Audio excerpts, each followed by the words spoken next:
Welcome to the Point Podcast. We have informed, intelligent conversations about today's financial topics submitted by viewers like you. Let's go ahead and get started.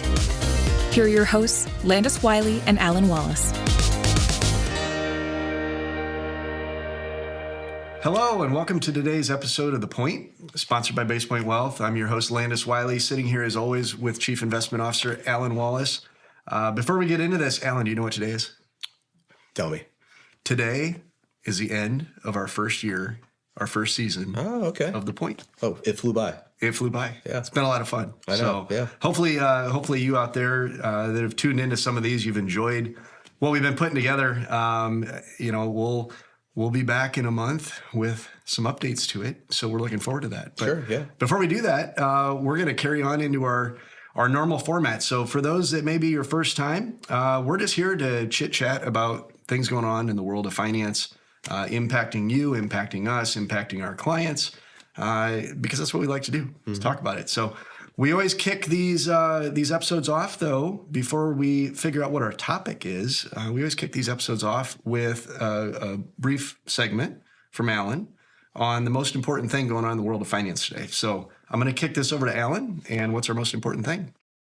The most important thing right now is separation of powers. While the Trump administration feverishly tries to implement various campaign promises, the opposition attempts to tie up the executive branch in court.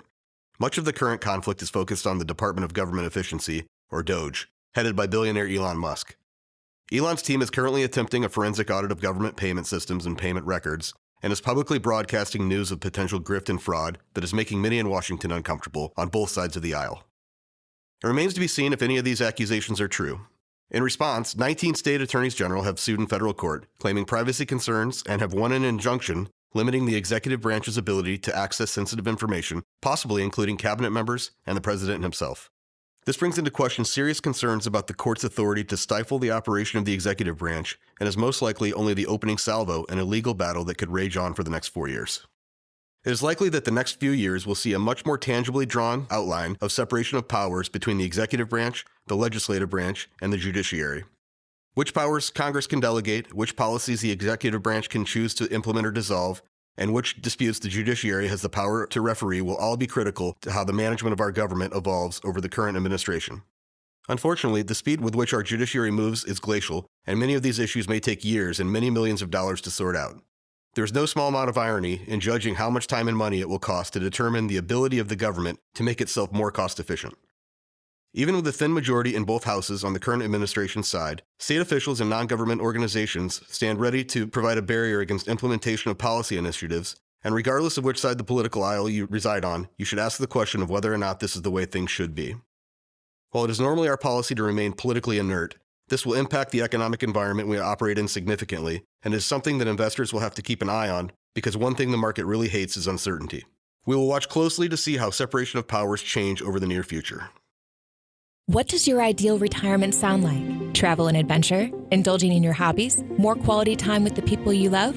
Or maybe all of the above? Let the experienced advisors of Basepoint Wealth help you create your ideal retirement roadmap. Our fee-only advisors provide independent and transparent wealth management advice to clients throughout Iowa and beyond. Ready to see what your retirement can be? Visit basepointwealth.com to book your consultation with a Basepoint Wealth advisor, because from here, you can go anywhere. Basepoint Wealth is a registered investment advisor. Visit basepointwealth.com for important disclosures. All right, Alan. Well, thanks for that. Sure. Obviously, a lot going on, a lot of news around that topic. And while it's not directly maybe investment related, certainly maybe has some impacts to the things that are going to shape the markets. Yeah, I mean, these are the times where the noise level starts to go up a lot, and you have to be really careful about, the things that you take to be fact and the things that you are skeptical about. Right. Well, kind of on that note, I think it's a good transition into finding out today's topic for the folks that are out there. So, and obviously here at The Point, our topics are always ideally things that come in from our clients and from our viewers out there. So we never really know exactly where we're going to be going with these conversations. But the one that did come in today that I think is going to be interesting, it could take us all kinds of directions. It maybe kind of is a little bit an output of just current times, right? Mm-hmm. And the news that's going on and things have been impacting people recently. So the question that came in was this. It says, I hear people talking about growth and value investing, what is the difference between the two, and why does Basepoint continue to focus on value investing when growth has outperformed value over the past 10 years? Okay.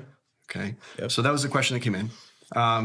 So you can read a lot into that. I think some of that obviously is very timely and probably, and we get that all the time. I hear from, I hear from my neighbor, my cousin, my uncle, the guy at the, it's usually the brother-in-law, right. I read about it, or I saw it on, some financial website or whatever. So, but it's a valid question because, back to there's noise and then there's, fact and, somewhere in between maybe lies truth.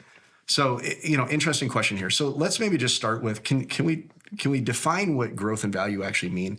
Because I think that's something, if I went out and asked 10 people on the street to define growth and value investing, what they would tell me is, I'd probably get 12 or 14 different answers. Yeah, it is. So how would we want to define that for purposes of our conversation today? Well, so first of all, someone asked this to Buffett at one of his annual meetings, I don't know, 15 years ago. And he basically said, I cringe whenever I hear that question.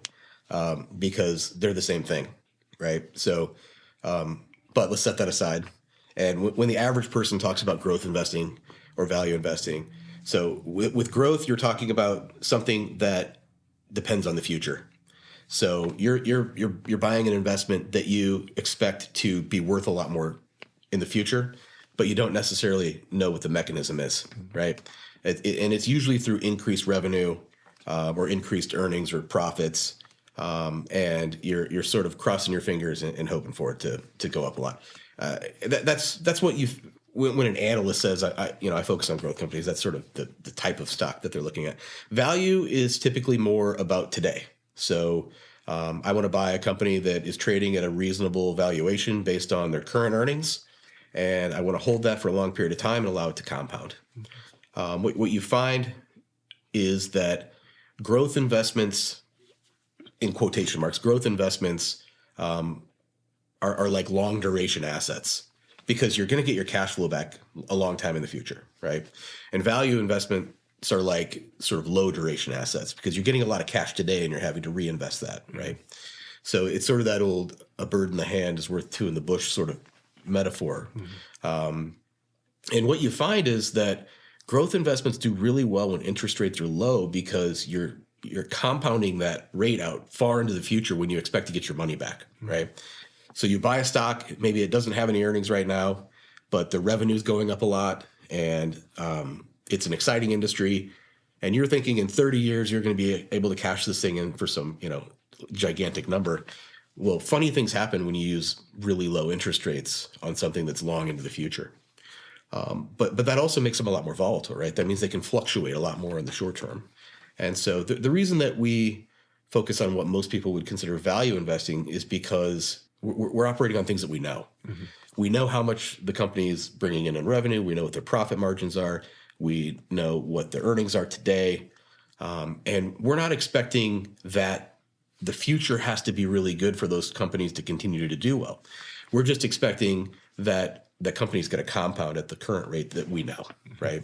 And so the reason that we focus on value investing is because it's more knowable. Sure.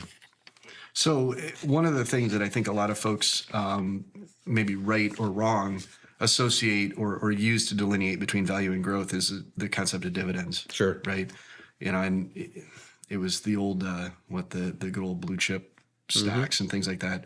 So is that a fair way to sort of differentiate that? I mean, how does that overlay with, how you express the difference in how you define value versus growth in broad category? Well, most of the companies that you are going to classify as value are going to be older, more established companies. They're going to have a tendency to pay a dividend.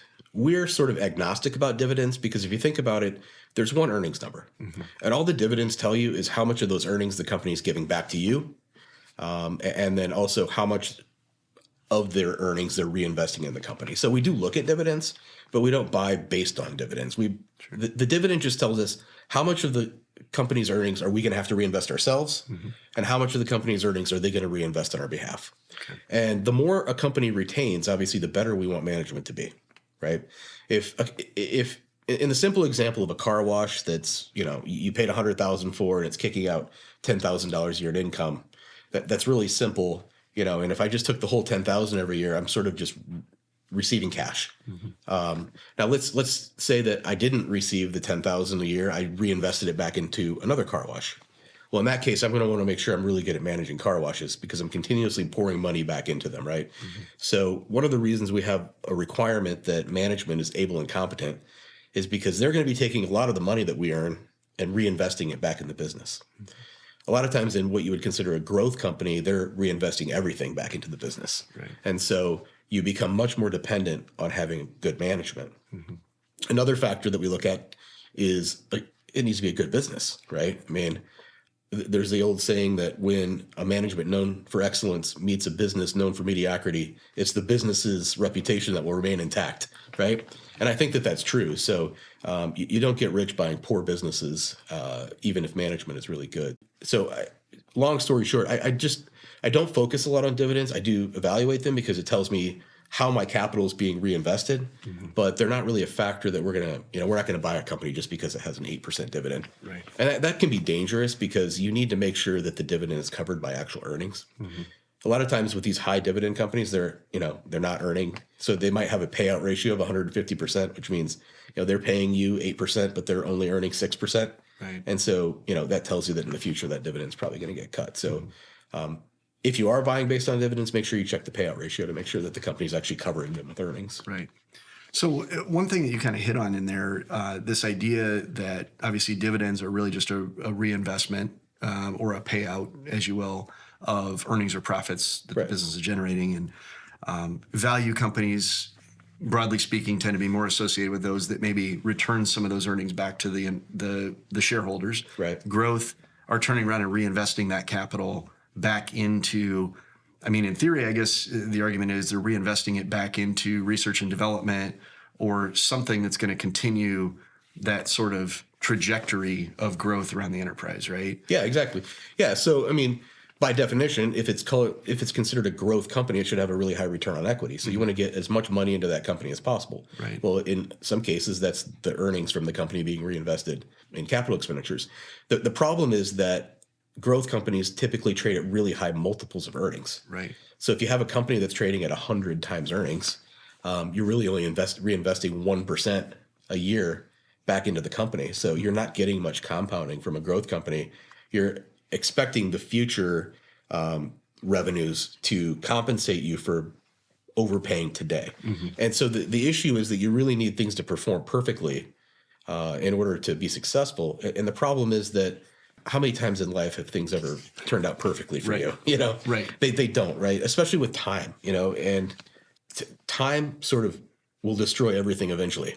And when you decide to forego all of your earnings for a long time because you want more of them, then you've just increased the probability chance that you're going to have a really bad outcome over that period of time, right? Sure. So, what are the odds that a company is going to go through a really rough patch over a 20 or 30 year time period? Well, it's fairly high, right? Yeah. But if you own companies that, they just have to not mess up, then your likelihood of hitting one of those catastrophic type events is much lower. Right. Well, and in theory, in that growth orientation, a big part of that has to be a belief that, well, if they're going to take all the profits that, are mine as an investor, if you will, and reinvest it all back into the business, they need to maintain at least the level of profitability that they have, if not substantially increase that level of profitability, or that level of earnings over time. Right. And I guess kind of bringing that back to, the past 10 years of performance history, when you look at, I guess what we would broadly call growth stocks, which I think has kind of become a proxy in terms for technology, right? Tech stocks, right? Some pharmaceuticals. Right. But, okay, let's hone in on growth, or let's hone in on technology here as the example of that. So over the past decade or so, the big focus has been on earnings growth in those businesses. The price to earnings ratio, the PE ratios, have ballooned, like you said, from, what was it, 8, 10, 7.77 in 1982 to like 30 today. Okay. So all that is people paying more per dollar of earnings. Okay. It's not that the companies, that portion of the increase is just people paying more for the same dollar of earnings. Well, probably with an expectation that the earnings are going to grow, right? At some rate above what you would get maybe with a old blue chip stock. Is that what they're kind of shooting for there? Yeah, it is. But they forget that, the laws of physics are going to prevent that stock from growing at that high of a rate forever. An individual company can't grow significantly higher than GDP forever. Sure. Right, because eventually it would become 100% of the total economy. So you're sort of limited by the growth of the entire economy and how much you can grow a single company. Right. And the fact that equities have outperformed the entire economy by 700 basis points over the last 20 or 30 years tells you that that's not sustainable. And there hasn't been that much growth. Most of the returns, or a significant portion of the returns, have just come from multiple expansion. Right. And that can't go on forever. So either they have to increase margins or they have to increase revenue, because the multiple expansion has, doesn't have much more room to run. Right. Well, and there's obviously been a shift in focus, especially maybe over the past year or so, questions around, is the economy growing the way that it needs to? Is there stability in labor markets? What's happening with inflation? Costs are rising, obviously, for consumers, but also for businesses. So the focus seems to be shifting more towards margins, right? You mentioned the importance of really growing earnings, expanding margins in order to sort of justify these price points on a lot of these growth stocks. You said that there's a point where that just sort of becomes impossible to continue to grow at the rate that you have grown. So, talking specifically about some of maybe the bigger areas of growth in the markets, tech, you said some pharmaceuticals. Are you seeing anything in terms of margins in there that maybe suggest challenges to what has allowed the growth portion of the stock market over the past 10 years or so to, I guess, outperform? Yeah, I mean, they're really high. Yeah. So margins are, just below 11% on average. Historical average is closer to 7. Okay. Actually less than 7, 6.8 something, right? Okay. So the margin expansion potential is really stretched. And there's this force in finance called reversion to the mean. And what that tells you is that, you're going to get decent results over time if you find things that are, a couple standard deviations away from the mean and bet against them. Right. Well, margins are one of those areas right now. And, that's a huge component in the earnings calculation because, your earnings are basically just your revenue times your margins, right? Right. You've got companies like NVIDIA that are at, like 80% gross margins or something like that. It's insane. And typically high margins like that attract competition. Right. If you're able to maintain or retain 80 cents on every dollar, right, then that's a business that everyone else wants to get into. But you have barriers to entry. You've got intellectual property. You have capital expenditures that, that make it difficult for competition to start. But given enough time, competitors will find a way to chase 80% margins. Right. And basically what that does is that shrinks the margin pool for everyone that's in the industry. Right. Well, competitors, I mean, at some point, maybe regulators step in and you start looking at antitrust considerations if somebody's really dominating something critical too. I mean, that's certainly an issue there. Well, yeah. And the other thing you have to remember is that the majority of our stock market, well, not the majority, 30% of our stock market right now is basically dependent on artificial intelligence. Right. And one of the biggest companies that's dependent on AI is NVIDIA. And they need to sell a lot of chips in order to continue this growth trajectory that they're on. And their biggest customers are also potentially their biggest competitors. These companies are shoveling hundreds of billions of dollars into chips, which is interesting because these technology companies have historically been very low capital intensity businesses, which is one of the reasons why they get big multiples. Because they get growth through what's called the network effect. In other words, they create something, and then the more people who adopt it, the more other people want to adopt it. Because if you're on Facebook and all your other friends are on Facebook, then it sort of it draws new users just based on its scale, and the incremental costs are very low in a product or a company utilizing the network effect, right? But now they've shifted gears and they're building real capital intensive structures in data centers, right? So you're getting $400-500 billion a year going into plant property and equipment, right? Which typically, what the most capital intensive businesses are, right? Utilities and railroads. Sure, yeah. So you've got these tech companies like potentially turning themselves into utilities. Almost more of the blue chip style. Right. Yeah. What we would associate with. But the issue is, where are they going to get return on investment? Because no one has found out a way to monetize AI yet. Right. And then you've got this DeepSeek from China coming along. We still haven't verified, the accuracy of the claims they're making, but saying, hey, you guys are wasting your money. So now you've got, almost $1 trillion of CapEx that might never get a return on investment. Right. And these are the companies dominating the S&P 500. Right. So if you own one share of S&P 500, 30% of your value is in these 7 companies, highly dependent on what used to be a low capital intensity business, merging into a high capital intensity business, and having a difficult time getting a return on investment. So it's a pretty scary situation. Well, it's interesting that you talk about the AI and particularly around data centers and this shift from this low capital intensity to very high. There's at least a couple examples recently, and you mentioned utilities. It was in the headline just a couple of months ago about restarting 3 Mile Island, the nuclear power facility. Right. And I can't recall which one of the big AI-based firms is actually the one that has purchased the plant. And it's with the intention of building a data center next door and essentially supplying its own energy. So you have this situation where these companies that, have been able to operate on high earnings, kind of all of the things opposite of what utilities and these big capital intensive industries have done.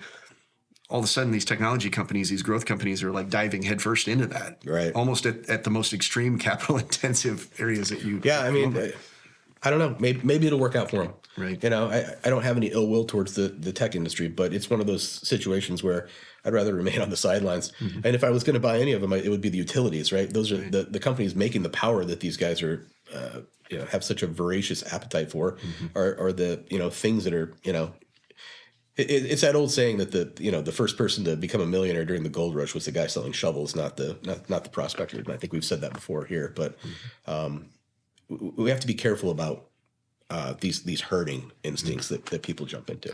Which I think we've seen that a lot, simultaneous maybe to this notion that, one type of investment has outperformed over the last 10 years. I think you've done a good job highlighting there's a life cycle to all that, right? And it may be changing either just through the natural ebb and flow of, economic conditions, but also maybe through some of the decision making of some of these companies that have been some of the outperformers that may make them resemble the other companies that we're talking about. The other issue is that most of these classifications are purely statistical, right? So someone decides they're going to do a comparison of growth versus value.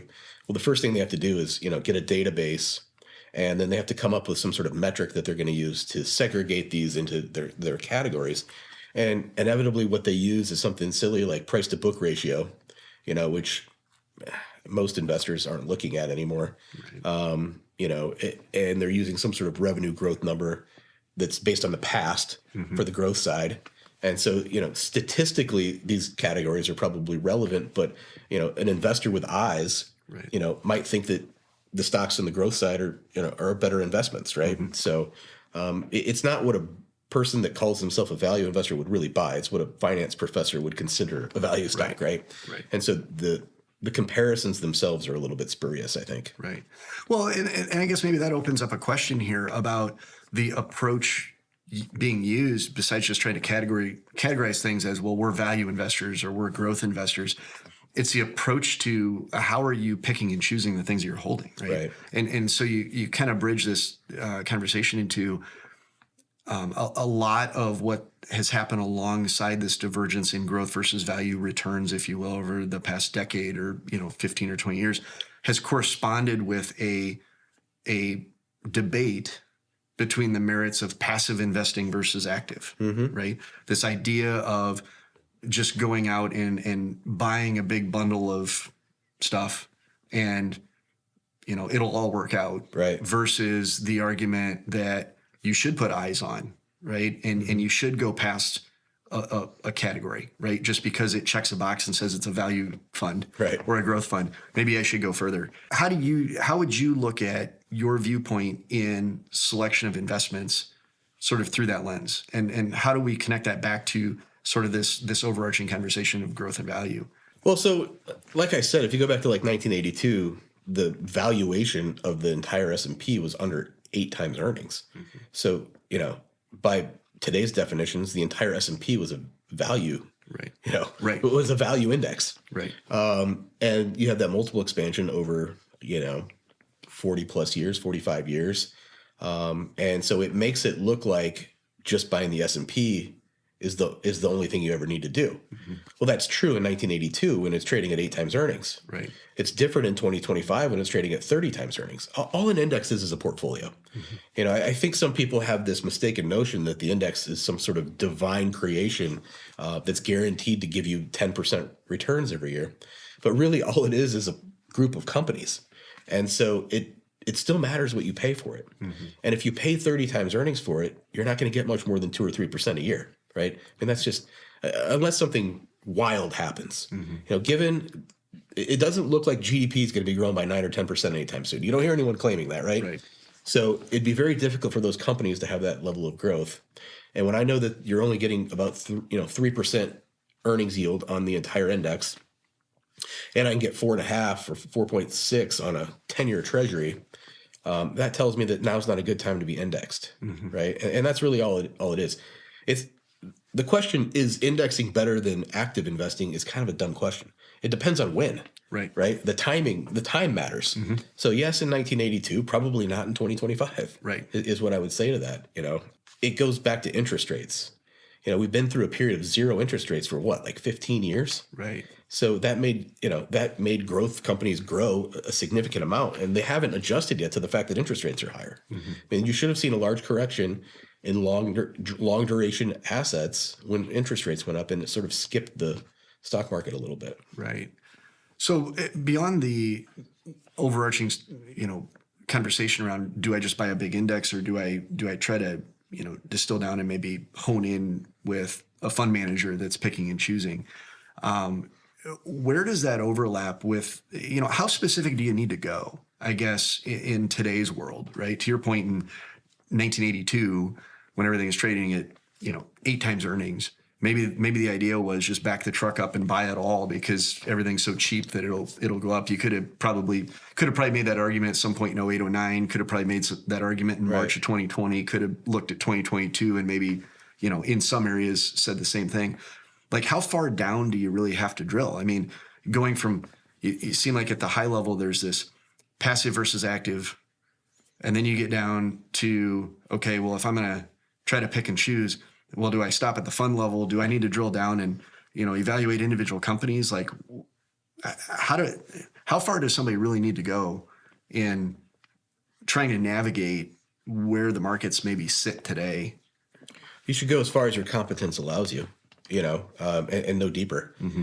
And for most people, including us, that is at the fund selection level. I mean, we do some of our own security selection here, but remember, when we hire a fund, we're hiring 10 analysts. Mm-hmm. How much would that cost to do? How much would it cost for us to pay 10 analysts versus the cost on a mutual fund? It's basically cost efficiency that causes us to make that decision. I mean, if we had a team of 50 analysts that were running 12 different strategies, mm-hmm. then yeah, it would be better for us to use individual securities. But we don't have that. And I think we just get more efficiencies. We're able to get things we don't specialize in. We're able to hire specialists mm-hmm. in a certain asset class. And I think that's a much better strategy. Now, the problem is there's 20,000 mutual funds out there, and most of them aren't that good. And so it's easy for someone to say, hey, mutual funds are no good because most of them are no good. Well, we're not using 20,000 funds. We're using 15 or 20. Mm-hmm. And so, it's an interview process. We're hiring a team. And, my team reads everything they write. We listen to their conference calls. We meet with them.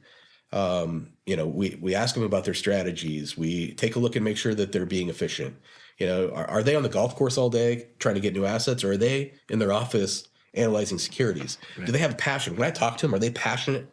I talked to a guy a couple months ago that was just passionate about muni bonds. I mean, when he talked about muni bonds, his eyes lit up.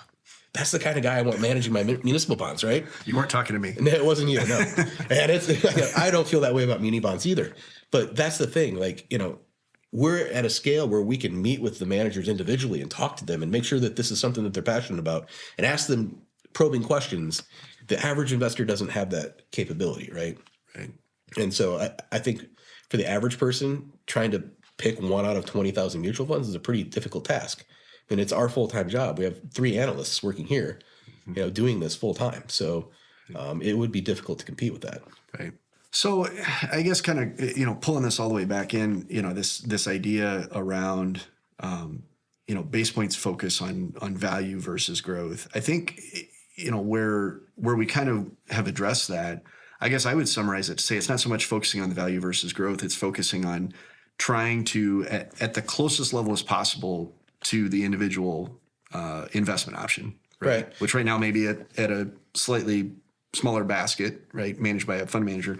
But really the focus isn't necessarily on trying to pick and choose things that would be considered value. No. In so much as you're really focused on trying to find the things that have profits first and foremost, but then something that you're paying a reasonable price point for that. It's highest level of predictability. Sure. Right. So if I know a company is trading at 10 times earnings, then I know that I should compound at 10% a year. Mm-hmm. If I'm paying 30 times earnings in the hope that this company is going to triple revenue over the next 5 years, then I'm going to have a difficult time determining how that's going to happen. Right. And it makes my results much less predictable. Mm-hmm. Now, let's say that there's a 60% correction in the S&P, and now it's reasonably valued. I have nothing against some of these tech companies. Mm-hmm. As a matter of fact, we bought Meta a couple of years ago and it was trading at, I don't know, 10 times earnings or something like that. And we've made a lot of money on it. Right. So we're not against any sort of stock. We're against overpaying for them. Mm-hmm. And so, at any price, almost anything is a decent investment. Right. Right. Well, and I know you've shared the example of, it's easy to get sort of sucked into the recency bias of what's done well, right, and assuming it'll continue to do well. Well, that's a math trick, right? Right. Because I don't know if our viewers are familiar with the rule of 72, but basically if you divide 72 by your interest rate, it tells you how many years it takes to double your money, right? Mm-hmm. So for instance, at a 10% rate of return, it takes 7.2 years to double your money. So, but what that tells you is that if you've been earning a 10% return, half of your money came in the last 7 years. And 75% of your money came in the last 14 years, okay? And so it creates that sort of compounding overhang so that at peaks, it looks like whatever has done well is the best possible investment. Right. But if you go back and you check indexing or the S&P in 2008 at a trough, it wasn't the best investment, right? So using past results to make decisions is really destructive here because at the worst possible times, it looks like these things outperform, and at the best possible times, it looks like they're no good. Right. Right. So you go back to the 1982 example, your previous returns looked really bad, and you were getting 14% on a 10-year Treasury instead of the 12 or whatever you were getting on the S&P.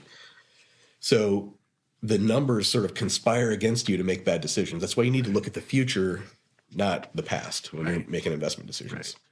Well, and you've also talked about the example of, the person that goes out there and compounds at 10% for 9 years and then, loses 50% in the 10th year versus the person who compounds at, 6% right, all the way through. And if you just draw that out, there's a clear winner there. Right. Yeah, it's the draw. Reverse compounding is very, very detrimental, right? And it's 12% versus 6% over a 10-year period of time, right? And so 9 years of 12% return with a 50% loss in year 10 underperforms 6% a year for 10 years. It reminds me of a pension fund manager that once told me that the way that you get into the top decile of performance for 10 years is to never be in the top decile for any 1 year, right? It's compounding, it's consistent good returns that add up over time, and then someone takes a 50% loss and all of a sudden you pass them up by 500, 600, 700 basis points. Right. The problem is it's really hard to be that patient. You feel like, oh, I'm losing ground. My neighbor's getting rich. He's got the new Cadillac and, I'm still driving a Honda. And it makes us do dumb things, right? Like it drives us crazy when it looks like we're making bad decisions and other people are making all this money, but it has to be grounded in some sort of reality. And right now the returns that we're seeing are just, are not grounded in reality. Yeah. Well, I think that's kind of a good way to maybe wrap this up. Sure. And I think it's a good, it's just a good deep dive into maybe some of the nomenclature that gets used, whether it's in media or in talking points, and not getting sucked into, discriminating against one type of asset simply because of how it's classified, right? There's a time and place for everything, right, within the portfolio. So, which I think is a good lesson for investment, broadly speaking, right? Some folks will argue all day long that the only way to get rich is real estate. Other folks will argue all day long that that's the worst possible thing you can do, and you've got to be in tech, or you've got to be in pharmaceuticals, or you got to be in private equity. Right. But fundamentally, there's probably a time and place for all of them. Yeah, and the most important thing is to be very conscious that the things that look like they work over time are usually look best when the timing is worst, right? So you have to be really careful about using what's worked in the past to predict what's going to be used in the future. And as a matter of fact, it's almost counter indicated, right? So whatever's up the most has the highest probability of being overvalued and being in a dangerous position. Whereas the things that have sort of underperformed, have become more reasonably valued. Now you have to be careful. You can step into traps there. Sometimes companies are doing poorly because they're doing poorly. Right. Kodak. So, yeah, right. I mean, so it's not enough. And that's why the statistical approach doesn't work, right? Because when you try to come up with some sort of single metric to, these are all value stocks. Well, you've sort of eliminated all the individual information that an analyst would go in and say, okay, that's garbage, that's garbage, that's garbage. You end up pushing yourself towards more highly leveraged companies, right? Because maybe the price is low because they've got a lot of debt. So if you're not doing some sort of control on balance sheets, then you're sucking in a bunch of leverage. So it's just really it's really hard to come up with a statistical measure to classify these companies into investable portfolios. Well, one of the things that you say often, and you've had it in your writings and is up on the Basepoint website, know what you own and know why you own it. Right. Yep. Good summary. So, perfect. All right. Well, I think that's a good place to kind of wrap this one up. Again, we thank you for tuning in to today's episode of The Point, conclusion of season 1. I know, it's exciting. I think we made it. Yep. So we will be back next month with season 2, probably a few changes that we'll bring to the table. So be sure to tune in and check that out. So until then, as always, if there's a topic out there, there's a lot going on in the news. So there's no shortage of things I think people might be curious about. Send those ideas in. Who knows? Maybe it'll be the one that we fire off on season 2 talking about. So again, appreciate you taking time out of your day to join us here. And until next time, take care. Thank you for joining us for this episode of the Point Podcast, sponsored by Basepoint Wealth. As always, you can submit questions or topics you'd like to hear discussed to info@basepointwealth.com.